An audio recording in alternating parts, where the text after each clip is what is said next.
It's interesting. Usually I'm not nervous, but this week was incredible. Always know that there's a message that Satan doesn't want you to hear by how he tries to attack me during the week. And this was one of those weeks.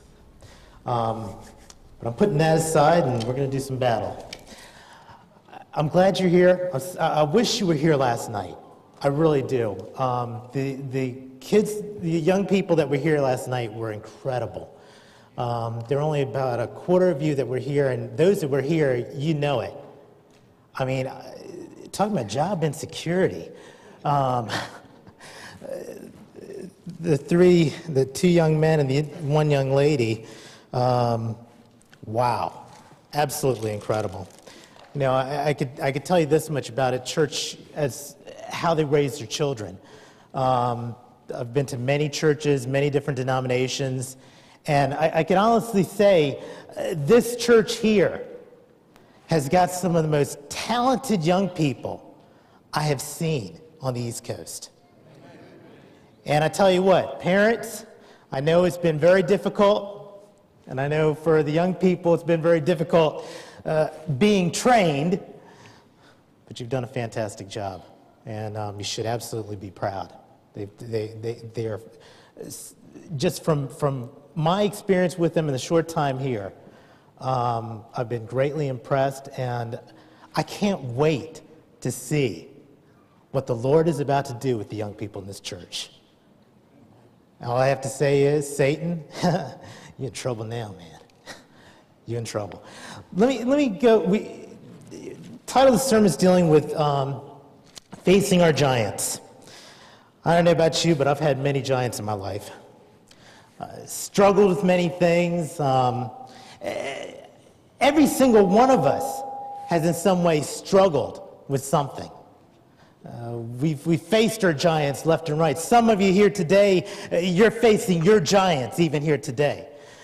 And yet, we're not too sure where the Lord wants to lead us. Sometimes all we do is we see the giant. My hope is, I'm going to be speaking to the young people, but I'm hoping that those that are maybe not young in age, but young at heart, would be able to receive something as well. That's fair. Father God, I thank you so much for the blessings that you give and what you've done with the lives of individuals here. I pray, though, that you would be with me, that you would help me to speak your words strongly and boldly, and that it would bring you pleasure. In this moment in time, I pray that you would hide your servant behind the cross, that they would see more of you and less of me, and that the words that I speak bring you great pleasure, Lord. In the name of Jesus, I pray. Amen. If you have your Bibles, turn with me to, this is 1 Samuel chapter 17.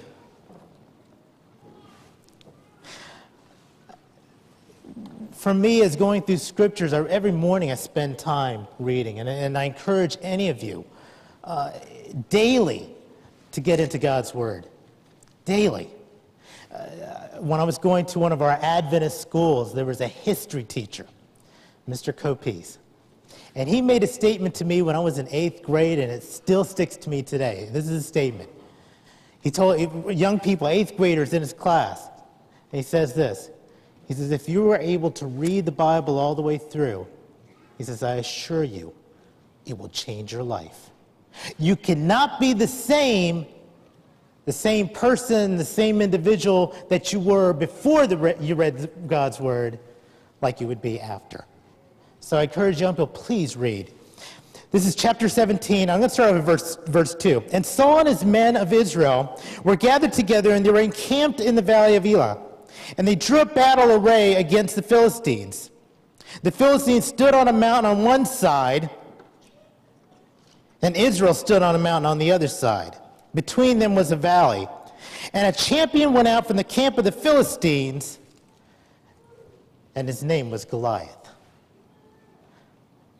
Not any, there's giants, but not any giant. According to the Bible, this giant stood 9 feet tall, 9 inches. That's big. That's big. It said he had a helmet. This helmet, from what archaeologists are trying to say, is that it was a helmet that could probably hold 15 gallons. So much for the Old West and their 10-gallon hat. We're talking about a 15-gallon helmet. He had a javelin that would probably resemble that of a 4x4. Huge javelin. Had a head on that was probably 15 pounds. He had an armor. Patriarchs and Prophets, Ellen White presents it this way. The armor was linked together like fish scales. And they were so tightly linked that a dart or a spear, or an arrow, wouldn't even penetrate it. That's his armor. Okay? It talks about how big he is and how loud he is and how strong he is. I mean, think about this. The Bible talks about how even when he was in his youth, he was fighting. In other words, mom and dad put him in boot camp when he was maybe 6 feet tall. And throughout his youth, he was learning how to be a warrior. And some of you probably seen wrestling, right? Or bodybuilders. Think about it. I mean, the muscles just bulging out, big veins in his, big veins in his neck, okay? Bodybuilder, ripped, strong, powerful. And he walks out. Oh, and that's not all. Check this out. Matter of fact, the Bible even talks about, as he walks out, it says here that he even had a shield bearer. Now, you got to be somebody when you are a warrior and you've got your personal caddy. And he's carrying his own shields. And he's walking out, and he's got his weapons all there, and he's standing there, and according to the Bible, he starts crying out. It says, and he stood and cried out to the armies of Israel, why have you come up to the battle line? Am I not a Philistine, and you are a servant of Saul? Well, why don't you choose this day a man to fight me? You know, it's interesting for me as I read this and I think about my life, and you could probably identify the same with your life. Satan does the same thing. He comes at us with challenges. It's interesting because 9-foot tall giant, he also has nine Ds. Those that are into basketball, he was playing at 9 deep. Okay? He had things, 9 Ds. Here's the Ds that he had. First D was the D of disaster. See, giants will come at you by destroying that what is probably important to you. It may be a small disaster in your life, or it may be one that's worldwide. He comes at you with discrimination, prejudice, so to say. Judging you maybe by your gender, judging you maybe by your color, judging you maybe by your beliefs, your religion. It comes at you discrimination. It comes at you presenting dangerous situations, creating an excuse not to do certain things because of the danger that may be there. It comes at you trying to deceive you or deceit you. It comes at you with lies. It comes at you in a form of disgrace, a form of embarrassment. Some of you have sensed that. For some, they'll come at you with disease. With others, they'll come at you with depression. And others, doubt. And if all else fails, he's got one more thing. He'll come at you with death. You see, he's running 9 deep, and it's like you could fight one, and he says, hey, no problem, I've got another one right behind it. He's the giant, huge, making his arguments. All of us have felt the giants in our lives, those giants that cripple us, that hold us back, make us scared on the inside. Sometimes it comes at you with situations, and other times it comes at you with people. Sometimes it's a stranger, sometimes it's a best friend, sometimes it's your own family. All least it comes at you. Bob goes on, if you could picture the situation, you have on one side the Philistines. On the other side, you have Israel. In the valley below is a small stream. And as the Israelites were watching, first they maybe see some feathers or something coming up. And then they see a bronze helmet. And it keeps rising as it comes up on the hill. And they see his chest and his armor. Everything shined up. They see a sword that's almost 6 feet long. They see a dagger that's maybe 3 feet long. And he continues to stand, and as they're watching, they're totally amazed at how big he is. And he starts walking, he gets taller and taller, and finally he gets over the crest of the hill, and he looks down, and he starts to mock Israel. And he sets out a challenge. You look strong? Send someone to fight me. I mean, why should we all fight? Just send one. Just send one. And we'll take care of business right here. According to the Bible, when Israel saw this, they were afraid. They were scared. And they sat there and they couldn't figure out what to do. You see, in order to understand this, you've got to go back maybe a few weeks, maybe a few years. Because Saul, who should have been their warrior, according to the Bible, said when Saul was chosen, he was head and shoulders above everyone else. He was one of the tallest men in Israel, and yet he was scared. And when his men looked at him, they were scared. I mean, if their leader's scared, how should they feel? Saul sits in his tent, quivering. He's probably remembering and recalling the fact of how Samuel, such time ago, told him, you know what? Because of your lack of obedience, your kingdom is going to be ripped away from you and given to somebody else. And Saul's remembering that because he knew that in that moment, as Samuel spoke those words, God's Spirit, that sense of anointing was ripped away. A few moments after that, and you know that Samuel his heart was broken by the fact that Saul had done this. He was hurt. And the Lord came, this is in actually go to chapter 16. And then the Lord came to Samuel and said, how long are you going to mourn over Saul, seeing I've rejected him from reign over Israel? And then he tells Samuel, says, fill your horn up with some oil. I love this line. I am sending you to Jesse, the Benjaminite, for I provided myself, underline that, I've provided myself a king among his sons. You know, one of the lessons for me to understand very clearly, and hopefully for you, is that we were created by God for God. Did you hear that, young people? Do you understand that? We were created by God for God. We were created by Him for His purpose. In Sabbath school today, as we were talking, the struggle is over, I was explaining about all these self-help books. There's self-help books popping up all over the place. All over the place to help self.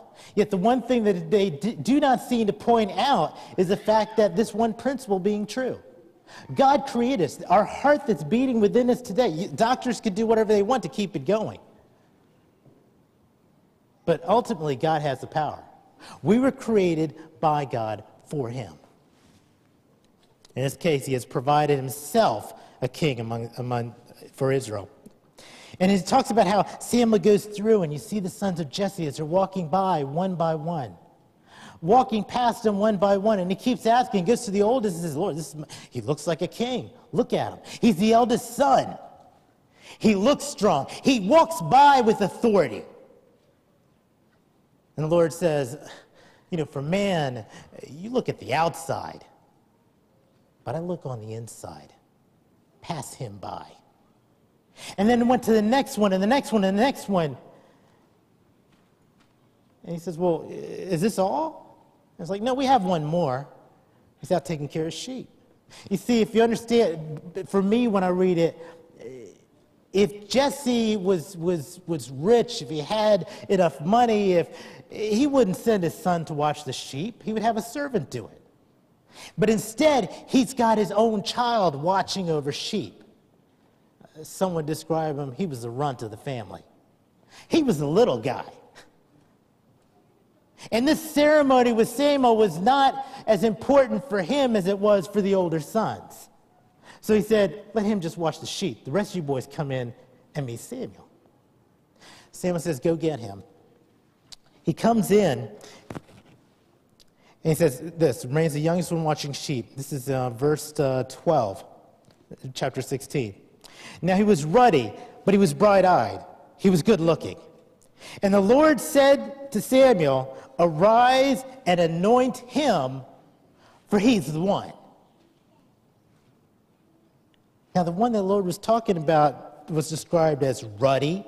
He was the youngest. He was bright-eyed and yet good-looking. But he is the one. And Samuel goes up to him, breaks open the horn of oil, and pours it on his head as it comes down his face, around his back, and anoints him as the next king of Israel. It wasn't a man, it was a child. It was a youth. It was a young man. And there's a reason why Satan attacks our young men in this world today. He knows 2,000 years ago, he knows even further than that, 1,500 years ago, how powerful young men are. And yet you look at the temptations that are out there, who are they attacking? The young men. From the internet to TV, you name it, they are going after the young men. And Satan doesn't care who he uses as long as he takes these young men out. He's going after you. He knows what power you possess if it's within the will of God. He knows what the Lord could do with you if you align yourselves and your lives to seek out his pleasure. And when you seek out the Lord's pleasure, incredible things happen. Verse 14, but the Spirit of the Lord departed from Saul and distressed his spirit. And the Lord troubled him. I don't know if you know what it's like. As a counselor, I sit down, and I've had young people that I work with all the time. And I've worked with thousands of them, literally. And I know when they're sinning full time, and you know what I'm talking about, when you're sinning full time. And the Spirit of the Lord, it's not with them.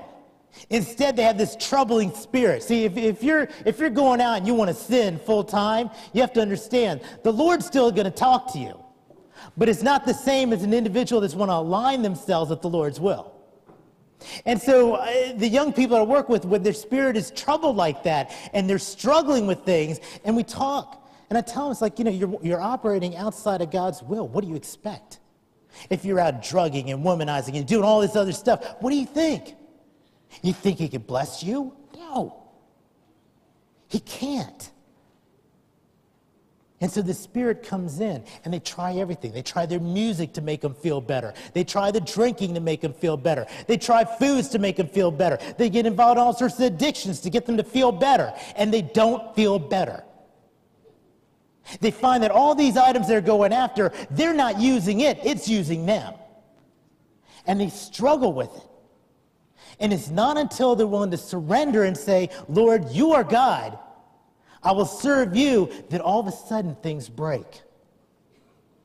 And that spirit, that old spirit departs, and the Lord's Spirit comes in. A very important test that you would have is when you don't feel the presence of God in your life. What do? I think for Saul, in some ways, yeah, he was sinning. But in some ways, Saul, because the Lord's presence is not in your life, what are you going to do? In this case, they end up saying, why don't we find someone that could play music? And Ashwell, that's why I think you're so important. Okay? He looks for someone, because music is powerful. I don't know if you know it. Music is very powerful. Look at what leads young people away from the church. Look at what leads young people away from those things that are morally sound. Look at those things that lead young people away from truth. What is it this day? It's music. It's the power of music. And Satan knows it. I mean, he used to be the head of the music department in heaven. He knows it. He knows how to use music. And so what happens is with music, they said, well, why don't we find someone that's able to play music? Godly music. See, when all's said and done, and those that are into the secular stuff, let me tell you this much. You see, in the beginning of time, there was only one kind of music, but it served two purposes, okay? First purpose was to give glory to God. The second purpose was to promote his kingdom. That was the purpose of music. But then when the rebellion happened, Satan changed all that. It was about serving him and promoting his own kingdom. And so the power of music for David was that he would sing these songs and people would hear him out in the pasture singing. Some pastors coming by would listen as he's playing his harp and he's singing praises to God. And they would sit and camp and maybe wait and just listen to the songs. And they're thinking, how can a child that young make music that powerful? And so as he's sitting there, he comes before Saul, and he's got this spirit into him, a negative spirit, a spirit that's depressing. And David starts to play, and that spirit departs. You see, the spirit of Satan cannot rise itself when the Spirit of God is coming around. He can't handle godly music. I think it gives him bad flashbacks. I don't know. Can't handle it. And so David plays, and Saul starts to feel better. Saul starts to feel better. Unbeknownst to Saul, God was placing David in a position, because in a short time, all that David saw was going to be under his authority. Let's go back to Goliath. Back in chapter 17. The camp of Israel is scared. They're frightened. They're watching as far as this huge giant. They're just watching it. And he comes down and he starts barking out all these commands, all these defiance towards God. He defies the God of the Israelites. He defies them. Everything you could think of. He puts hatred out there. He maybe says some incantations, some chants to make fun of God's people. And yet there is no one on Israel's side that's willing to take the challenge. Saul's scared. He was there. As a matter of fact, not only was he there, it was him and Jonathan were the only two people that were bearing swords. See, what happened back then was that the Philistines took over all the metalwork, okay? And so because they took it over, you would have to, if you were an Israelite, you would have to go to them to get any metal sharpened. Matter of fact, you'd have to go to them to buy any metal, and they certainly wouldn't make any weapons for you. They controlled all of that. So for Israel, there was only two weapons. A sword that belonged to Saul and a sword that belonged to the prince, Jonathan. That was it. Everything else that the children of Israel had as weapons were farm tools. They were scared. During this time period, as they were waiting there, it's like 40 days. And, if you think about 40 days is a unique number because 40 days it changes lives, okay? Those of us that know, that have struggled, we know that 40 days changes lives. For Noah, 40 days was transformed by 40 days of rain. For Moses, it was 40 days on top of Mount Sinai. For the spies, Caleb and Joshua's 40 days in the promised land totally transformed their lives. For Elijah, it was 40 days going with just one piece of food for 40 days, and yet he did not starve.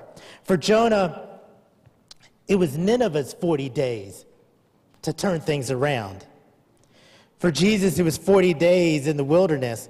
For the disciples, it was 40 days with Jesus after the resurrection. And for David, his 40 days was watching what this Goliath was up to. In 40 days, this Goliath had taken the children of Israel with all the things that they've done and turned them from the most powerful godly force out there to the chosen frozen. They were nothing. Have you ever experienced that? Where you face the giants in your life and it absolutely cripples you? You can't move. You can't do anything. All you do is focus on the giant. All you do is focus on your problems and not the solution. Have you been there? Have you struggled with that? Maybe it's finances. Maybe it's relationships. Maybe it's grades. We focus on the problem, not the solutions. Let me point this out to you. If you focus on the giant, what happens? You fall. If you focus on God, what will happen? Thank you. The giant falls. The children of Israel were focusing on the wrong thing. They were focusing on the problem and forgot all about the solution. Story comes in that David walks in. His father had asked him to take food to his brothers. In those days, in order for them to get food for the camp, members of the family would come through and bring food, and that's how they'd be able to empower the camp. As well as it was a way to get news back to the home family about what's going on. So he has the food, he comes in, and he brings it in, and as he walks into camp and he gives what he needs to the captain and runs and gives some to his brothers. He had 3 brothers, his 3 oldest brothers were part of this army. He walks up to the front line, and as he's standing there talking to his brothers, you could just watch him as he had his back against the Philistines, and he's listening to them, asking them, what's going on, what's happening? And the brothers are going through and telling him, well, there's a challenge out by one of these Philistines, and whoever's willing to meet the challenge gets to marry the king's daughter. He gets wealthy, and his family, his father, does not have to pay taxes anymore. And he's thinking, that means I don't have to be out there pasturing sheep. My dad doesn't have to worry about finances. He's tax exempt. And I get some money. And he goes and he says, tell it to me again. As they're trying to describe it again, all of a sudden, guess who comes walking? Behind his back, and he's looking at the Israeli army. And as the Israeli army starts to have their eyes get big and wide, and they start to back off, and he starts watching, he's like, what's going on? Everyone's turning around, and they start running that way, and he turns around and looks, and you can see the shadow of Goliath passing before him, and he follows the shadow all the way up to this being who's up there just laughing at him and defying the armies of God. And he's listening to him, and he's like, this is it? This is it?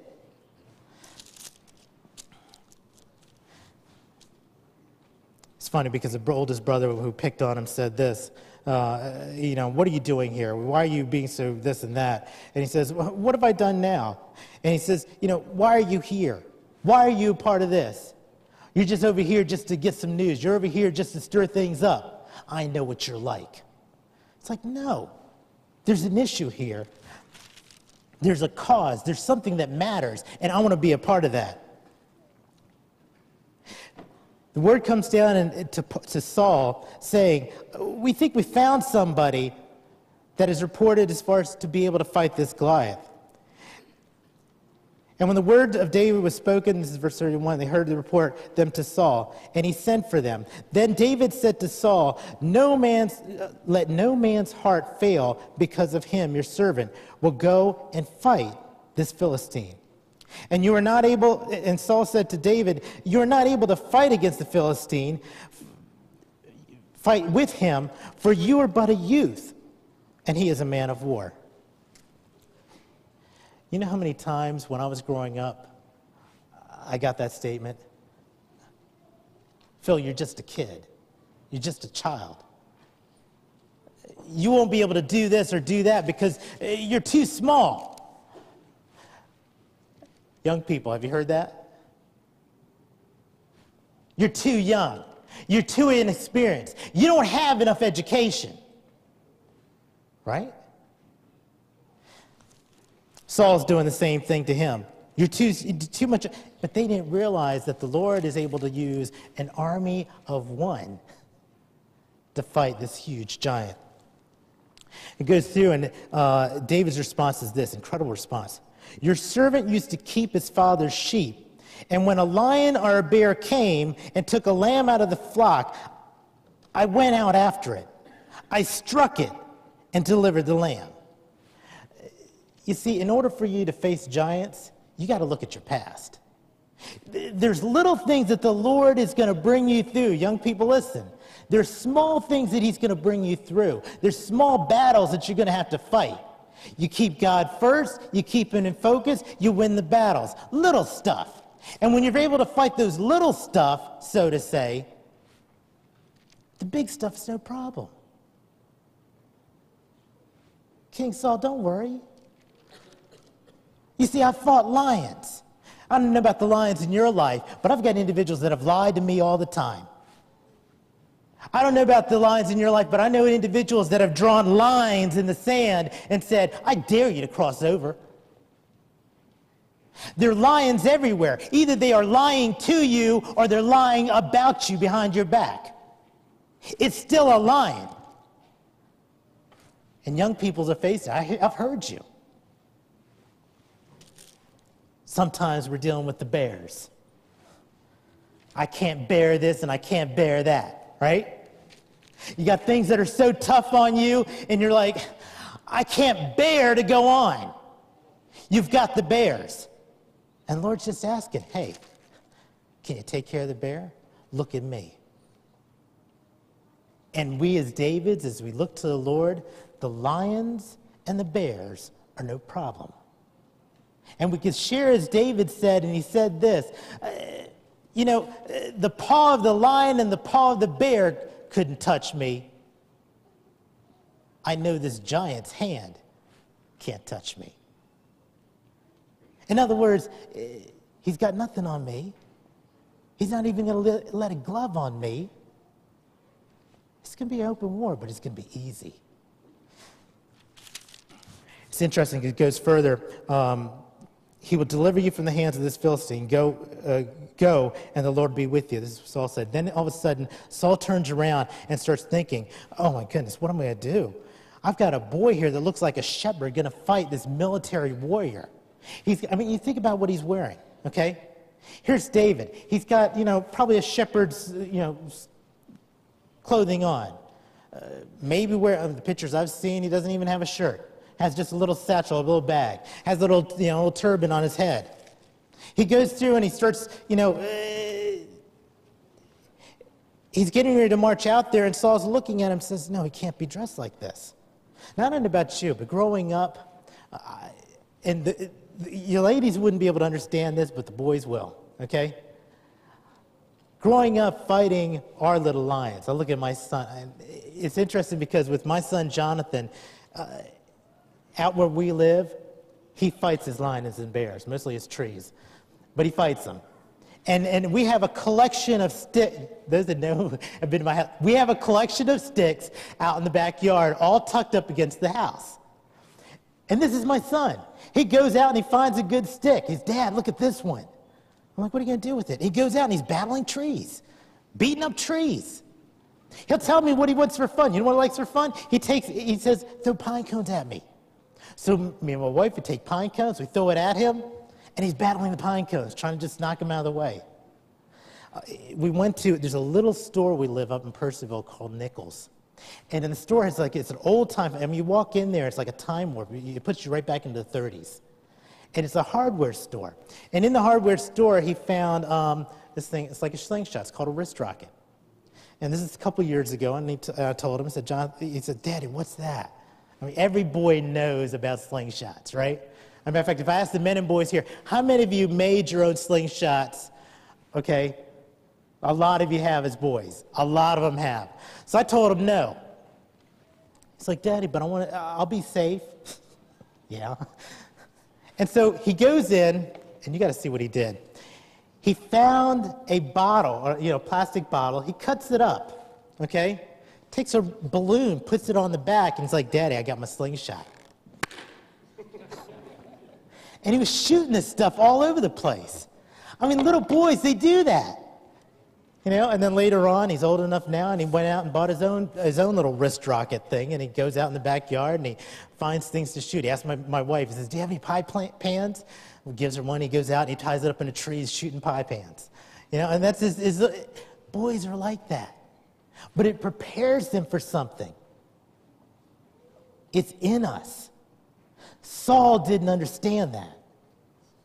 Instead, he told to David, he's like, David, you could wear my armor. And he puts on this armor on David, and he has the hat on, and he has the vest on, and he has the sword on as it's dragging, and the pants on as it's dipping low because it just can't get that belt tight enough. And David says, I can't fight in this. For parents, one of the things that I encourage you to do is this. Your children are wired a certain way. Remember, God made them for his purpose. God made them for him. And a lot of times I have young people that parents bring to me for counseling and bring to me for psychological testing and everything else. And they come in and I look at them, and oftentimes it's where parents want them to become what they want them to be. And the focus is not on what does the Lord want them to be. I'll give you one example. I had one young man, his name is Bryce. Little guy, 13 years old. Mom comes in, Bryce got expelled from school. Says, I can't understand this child. Schools can't stand him because he's constantly getting in trouble in class. Teachers can't understand him because he's constantly cutting up in class. Can you do something with him? Like, I'm going to fix him. Yeah. They bring him in, so I go through and do some testing on him. Totally shocked me. I've been doing tests for almost 20 years, close to 20 years doing psychological testing. I've got a test that does an aptitude. Okay, it tells what kind of things, the learning and spatial ability and all. Sitting there, and I'm trying to find out in the test how this child is wired. 13 years old. Understand this. I've tested PhDs, and they have always scored below, or within a certain average range. It was the first time in 15, 20 years that I ever had someone score a perfect score. At age 13. This kid was brilliant. The problem with the public school system, they couldn't handle a brilliant child. And the mom wanted me to fix him, and I'm like, how do you fix a child that's brilliant? And we sat down, and I started talking to him and asking him different things. And he started, you could see him, it's like his eyes just started to light up. He was like, man, there's someone that finally understands what I'm going through. See, the reason why I cut up in class is because I finished my homework before everyone else, and I have nothing else to do. The reason why I goof off at the exam because I finish my exams in 5 minutes because they're boring. And so we were talking with him, working with him. It's like trying to get mom to understand, you know what? You've got a child that could do just about anything he puts his heart out to. How do you raise a child like that? Do we put on our own stuff and decide that he needs to be wired with our own ways?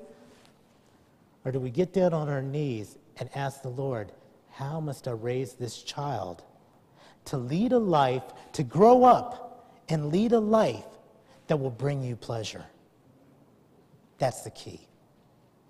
Saul put on this armor onto David, and David couldn't handle it. He's like, I can't work with this. It hasn't been tested.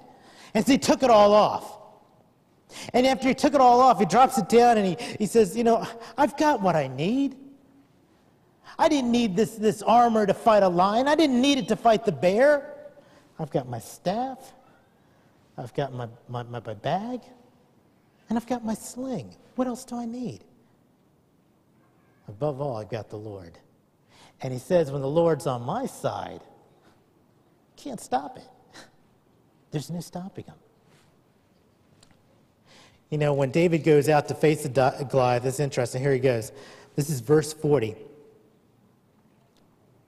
He took his staff in hand, and he chose himself 5 smooth stones, and they put him in a shepherd's bag and his sling. And he drew near to the Philistine, and the Philistine came against and drew near to David. You see, this is not the only giant that David's going to have to face.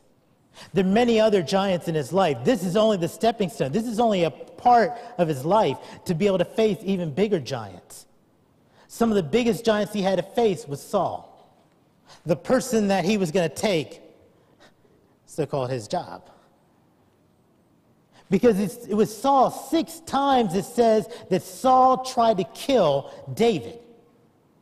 And 6 times, David returned it by announcing that Saul was the anointed of God. Now tell me, did that bring God pleasure?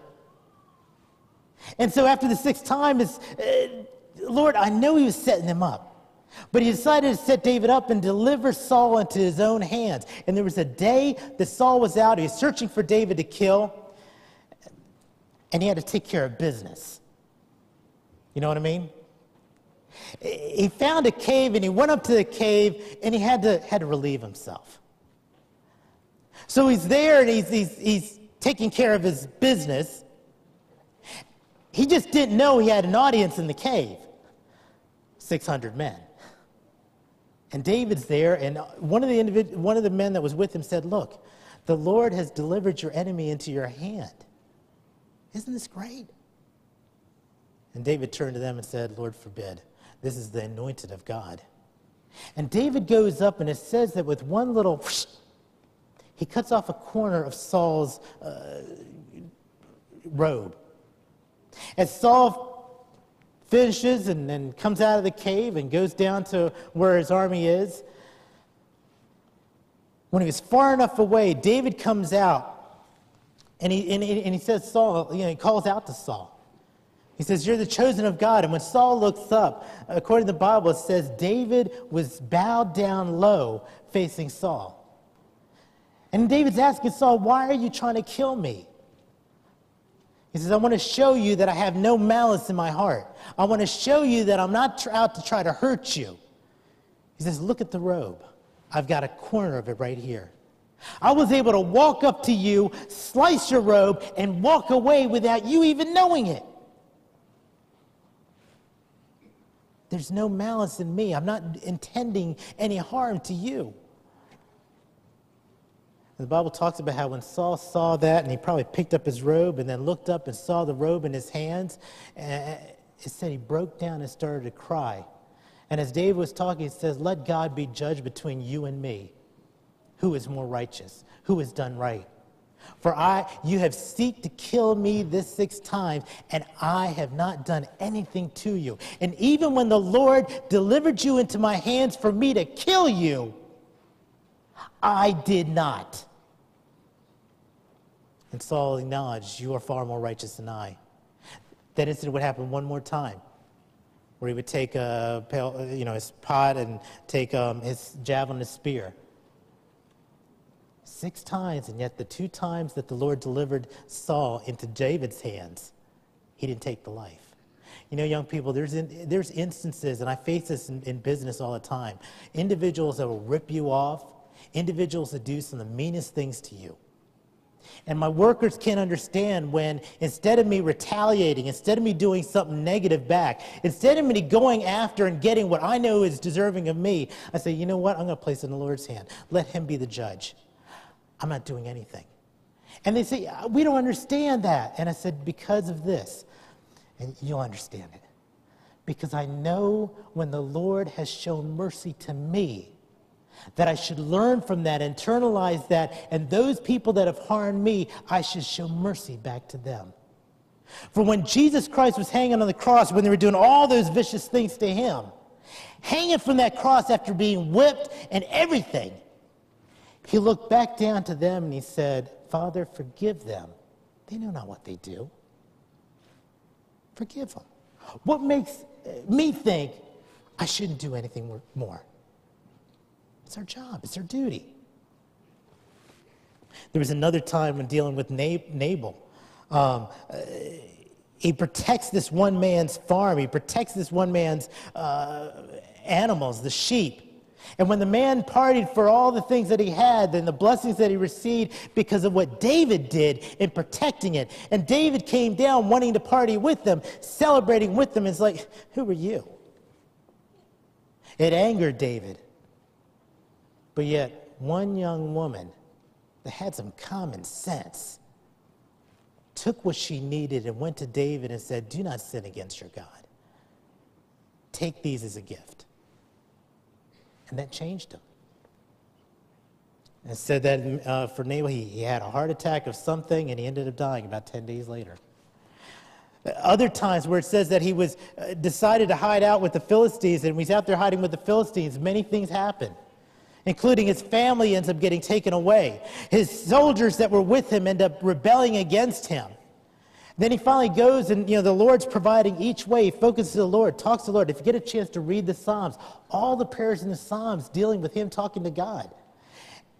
And slowly, every time he goes, things come back.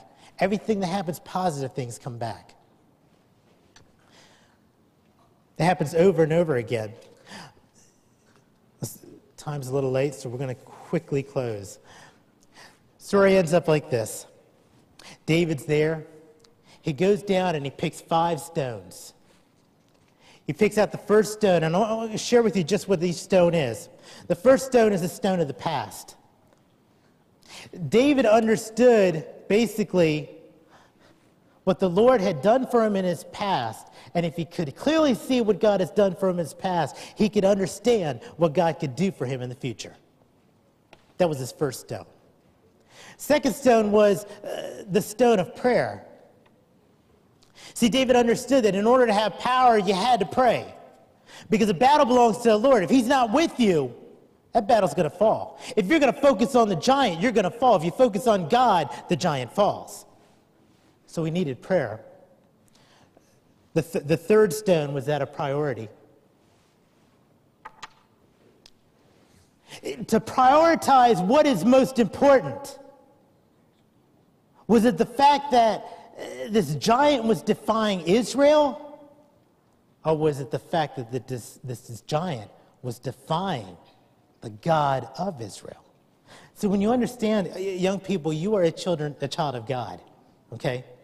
And when someone comes up to bully you, when someone comes up to curse you or bring you down, when someone comes after you and you've given your life to Christ, they're not coming after you. We wrestle not with flesh and blood, but what?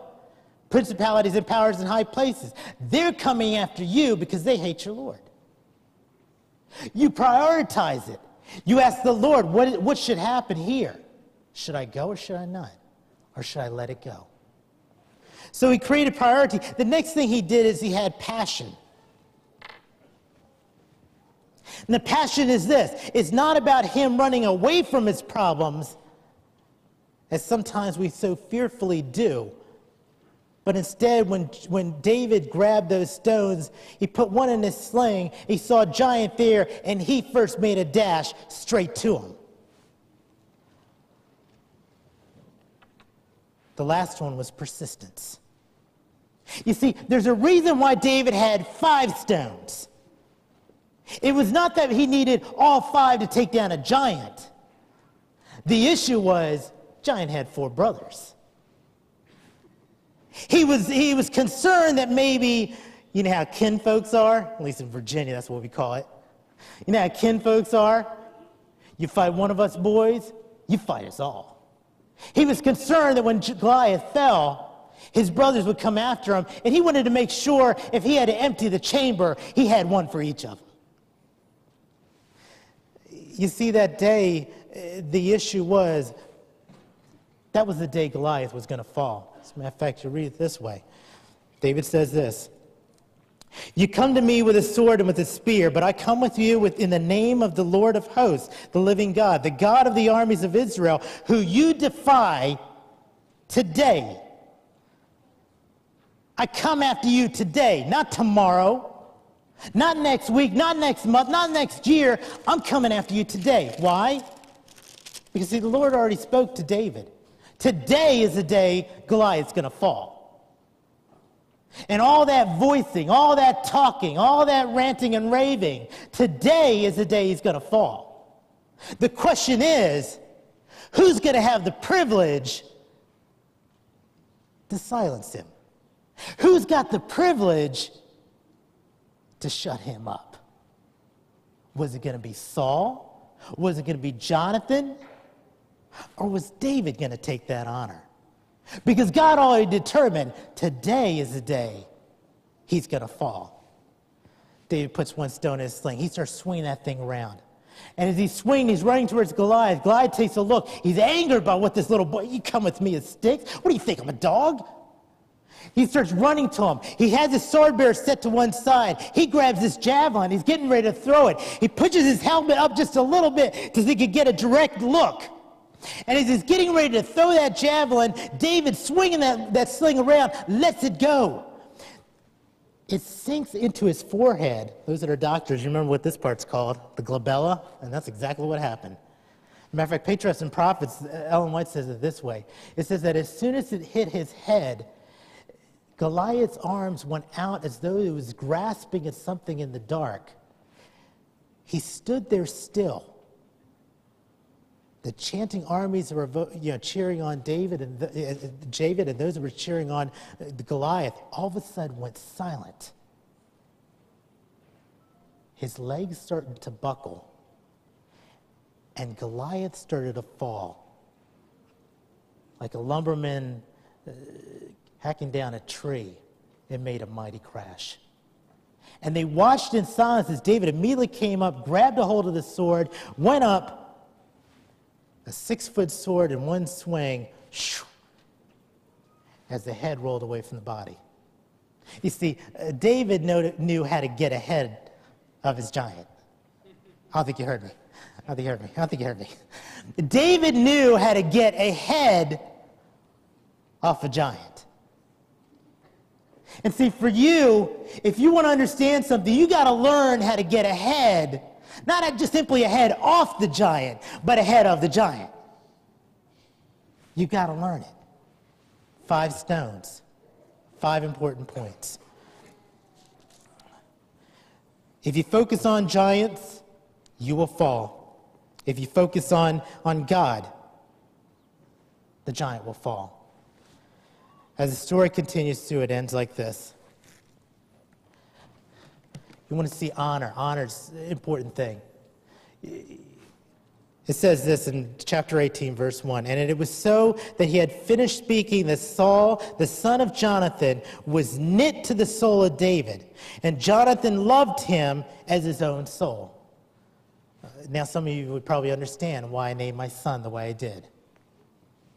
Jonathan David Singh. And I wish he was here. He's sick this morning. Jonathan David Singh is because of this. Verse 3, then Jonathan and David made a covenant because of love for each other in their own soul. And Jonathan did this. He took off his royal robes. His royal robes. He took off his own army and his own sword and his own bow. He took everything he had and he gave it to David. He dressed David in what he had, acknowledging who the next king of Israel is. Is that powerful? Is that powerful? Each one of you are like that. And what's amazing is each one of us, Jesus is doing the exact same thing for us. If we focus on him, let me tell you something. You think giants are going to fall? You wait until the last days. When everyone ends up seeing Christ, when he comes to the clouds, every knee is going to drop. Every knee. There's not going to be a knee up there standing. It's going to drop. And all those individuals that are bullying you and making fun of you and saying this and saying that, if you're a child of God, all you're going to say is, finally, my Lord. And you look at all those individuals that are tormenting you and putting you this way and putting you that way, they're crying out to the rocks, hide me from the Son of Man. Hide me from him. Let me close this one last statement, I'm done. I could take all of Scriptures. I could take the whole Bible. I could take all the classes I took in theology class. I take everything in this book and I could sum it up in 2 words. I could take everything that any preacher has ever said from that time until now, and I could sum it up in 2 words. The exegesis, you could take the eschatology, you could take all of Revelation, all of Daniel, and sum it up in 2 words. The greatest theological minds, everything they've written, you could take it and sum it up in 2 words about Jesus Christ. You want to know what it is? I'm going to say these 2 words, I'm going to sit down. You ready? He won.